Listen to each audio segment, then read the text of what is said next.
Hello all, I'm SM Krishna Reddy. You can connect with me on Krishna Reddy Padala in LinkedIn or Segregator in Twitter.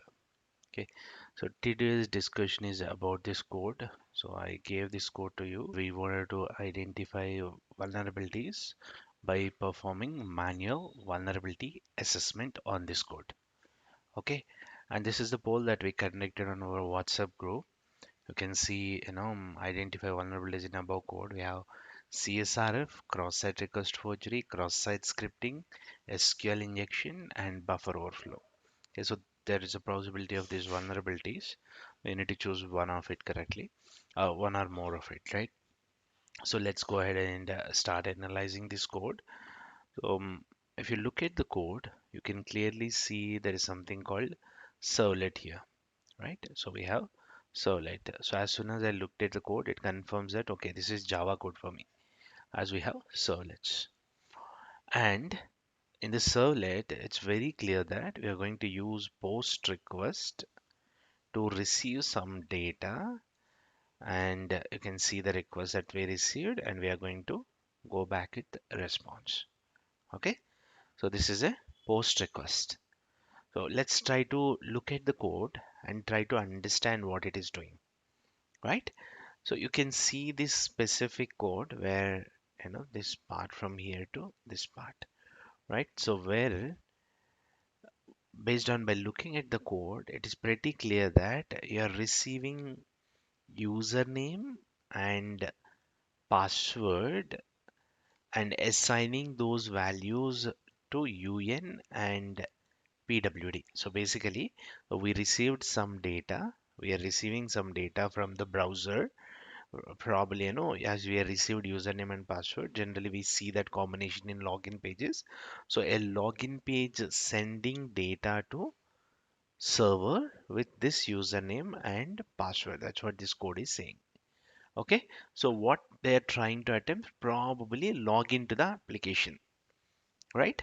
And then I found this thing, right? Logger.info login attempted with username. This is very interesting part of the code, right? So what it is doing is whenever there is a username and password comes, because it's probably used for logging, what we are doing is we are just registering that, or we are maintaining a log saying that someone tried to attempted to log in with this. We are writing that into a log file. Okay, after that, if you see slash slash, which is commented out, so I'll skip that part. And then we have another part here, right? So it's basically the whole thing is if statement. If always contains two parts, right? So part one is here, and then the part two is in the else statement. Okay, so if we'll have a conditional statement here, so if you see user DAO dot login username and password. So whatever the username and password that I received above, what I'm doing here, I'm passing them to login method, which checks whether that username and password is correct or not. Probably because we don't have access to the code, but it's probably checking that from the database. And then if the username and password is correct, it will take you to this part of the story. If it is wrong, any one of it is wrong, then it will take us to this part of the story, right? So if we look at if username and password is correct, it's creating something called session, right? Set attribute. That means it's logging into the application. Once logged in, it's redirecting us to home.jsp. So it's redirecting us to home page, right? If username and password is wrong, then simply on the browser we are writing you are not UN. UN means let's say if someone tried to log in with the Krishna, it will simply display back you are not Krishna. So it's a login failure condition. So that means let's say if someone entered Krishna and a password, that Krishna and password went into UN and PWD assignment. Where this is coming from? This is coming from the user.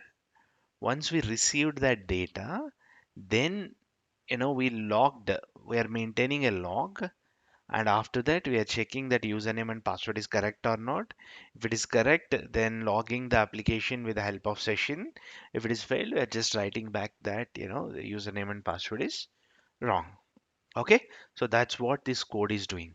Hope it is clear, right? So now to understand vulnerabilities, we need to analyze code from source to sink and check whether specific controls are there or not. So here, sources I'm sending into this box, assume this box as this code, the whole code. Okay, this box is code, right? So I'm passing inputs into this box. So what I'm passing username and password. From where I'm passing it from the browser or front end users it and then he enters, right? So such kind of data is called untrusted data. Okay, so we need to define what is untrusted data. Anything that comes from outside of user or developer scope, right? If let's say your username and password or your feedback that you enter in the browser, so everything is untrusted. Even the data coming from the database also untrusted data source. In this case, we don't have any such data, but even if it is coming from third-party databases or third-party data sources, anywhere if it is coming which is not written by developer, then it's untrusted data. You have to put a validation on that data. Okay, but keeping that aside, that part aside, we received username. In the first step we got it assigned un and pwd. After assignment we passed that username into log file just to maintain who all are attempted login into the system. Okay, so here the source is user supplied data, untrusted data, and sync is login file. Okay, same source, but sync is log file. Basically, not login file, it's log file, right? So once we send that data there, and then what we try to attempt the login. Probably this method sending that username and password to the database and validating whether it is correct or not, but we don't see that code because that is not given here, so it becomes out of scope for us for now. So username and password sent to user login method, we don't know what is happening in that method, so I'm not considering anything happen, but we either get a true or false to this if condition. If username and password is correct, then it becomes true. Okay, it will create something called session, and session file will be filled with username. In addition to that, after that it is redirecting us to home.jsp. In case if the username and password is wrong, then it simply says you are not that user, you are not Krishna or something like that. Okay, so there are multiple data flows. If you look at the data flows, username started from the user from a form. Okay, and then went to that un variable. From there it went to the log file. Okay, first path to the log file. And the second path again started from the forms and assigned to username and went to another method or function, right? And then there's another path. It started from here through if it is true, then it went to session file, another data flow, right?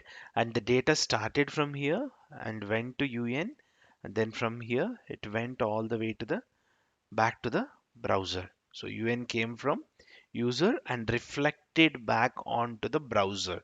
Remember that? It is received from the user, input data is supplied from the user, and reflected the same data was reflected back to the browser, right? So now if you look at what are the possible vulnerabilities, so first thing that we can see here is username writing into the log file, then probably log forging is possible, not log4j. That's a different vulnerability, but log forging itself is a vulnerability, so that is possible. And then username and password went to user DAO. Unfortunately, we don't have access to this code, so we don't know whether database is dynamic query or static query. We don't know, so we may not be able to say whether we have SQL injection or not. And then it went to session file, but session file will be used later point in time. So that time, that session data will be considered as third party data source, and then we need to create another source. And then Also, there is a data flow that goes, if it is wrong, username and password, you are not Krishna, writing it back to the browser. Data taken from the user and reflecting back on the browser will lead to cross-site scripting vulnerability, right? XSS. Now, let us see our options that we have. So we have one buffer overflow, right? So as it is Java code, we know this is Java code, and there is no native code embedded or imported into this, and there are no known vulnerable buffer overflows on the servlets or anything that we are using. So we can simply skip this vulnerability. Buffer overflow vulnerability is not there. Okay. And SQL injection. A lot of folks choose SQL injection as soon as they saw user DAO. Maybe you are right. There may be possibility of having a dynamic query in this code, but we don't have access to the code. So I skipped this vulnerability also. Now XSS, cross-site scripting vulnerability. Okay, so data is taken from the user, from the browser, reflected back.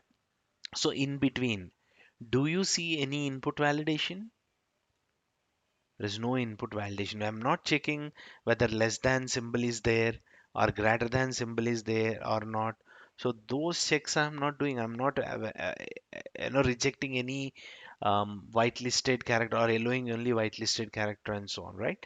And then when you look at the output encoding part, I don't have any output encoder. Like you might have learned about ESAPI.encoder. So probably we need to have ESAPI encoder here. So if you have ESAPI encoder, then we can consider there's no cross-site scripting. So there is no input validation and there is no output encoding. Hence we can confirm XSS exists. So the answer is cross-site scripting vulnerability. Now, when it comes to the CSRF, I see most of you ain't, I mean, no one actually selected this, which is good. There's some concept called login form CSRF, but until unless you log in, actually you don't do much. Or you can simply skip CSRF vulnerability, saying that we are not logged in, and this is so hence there is no possibility of CSRF vulnerability, right? So the story is all about creating the data flow diagram and checking whether controls, input validation is one control and output encoding is another control. So if we have that control or not, that is another thing we need to check to identify vulnerability. We don't have both the controls. So XSS is confirmed vulnerability. Thank you very much for the opportunity. Hope you enjoyed the session. If you have any feedback, connect with me and let me know. Bye bye for today.